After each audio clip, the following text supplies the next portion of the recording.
কখন আমাদের সরকার বিদায় নেবে? এটার জবাব আপনাদের হাতে। কখন আপনারা আমাদেরকে বিদায় দেবেন?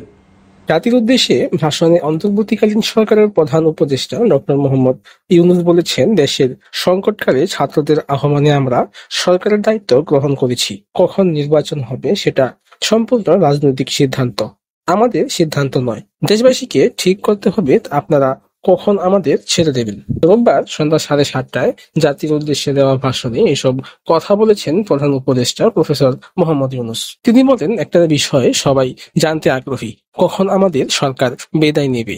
এটার জবাব আপনাদের হাতে। কখন আপনারা আমাদেরকে বিদায় দেবেন? আমরা কেউ দেশ শাসনের মানুষ নই। আমাদের নিজ নিজ পেশায় আমরা আনন্দ পাই। আমাদের উপদেষ্টা মণ্ডলীও এই লক্ষ্য উদ্যুক্ত হয়ে সবাই মিলে একটা টিম হিসেবে কাজ করে যাচ্ছে। আমি নিশ্চয়তা দিচ্ছি, আমরা আমাদের পক্ষ থেকে মেয়াদ বৃদ্ধির কোনো প্রশ্ন তুলব না। আমরা আপনাদের সকলের দোয়া চাই। তিনি এই সময় আরো বলেন, আমরা ছাত্রদের আহ্বান এসেছি, তারা আমাদের প্রাথমিক নিয়োগকর্তা। দেশের আপামর জনসাধারণ আমাদের নিয়োগ সমর্থন করেছে।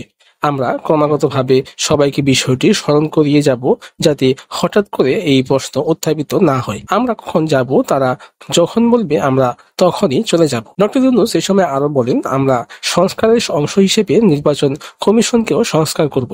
কমিশনকে যে কোনো সময় আদর্শ নির্বাচনের জন্য প্রস্তুত রাখব। এটা আমরা নিশ্চিত করতে চাই।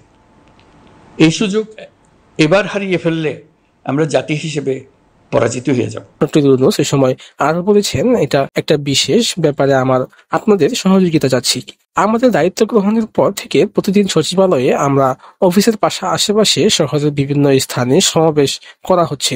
গত 16 বছরে অনেক দুঃখ কষ্ট আপনাদের জমা আছে, সেটা আমরা বুঝি। আমাদের যদি কাজ করতে না দেন, তাহলে এই দুঃখ ঘোচানোর সব পথ বন্ধ হয়ে থাকবে। আপনাদের কাছে অনুরোধ, আমাদের কাজ করতে দিন। আপনাদের যা চাওয়া তা লিখিতভাবে আমাদের দিয়ে যান। আমরা আপনাদের বিপক্ষ দল নই। আইনসঙ্গতভাবে যা কিছু করার আছে আমরা অবশ্যই তা করে দেব।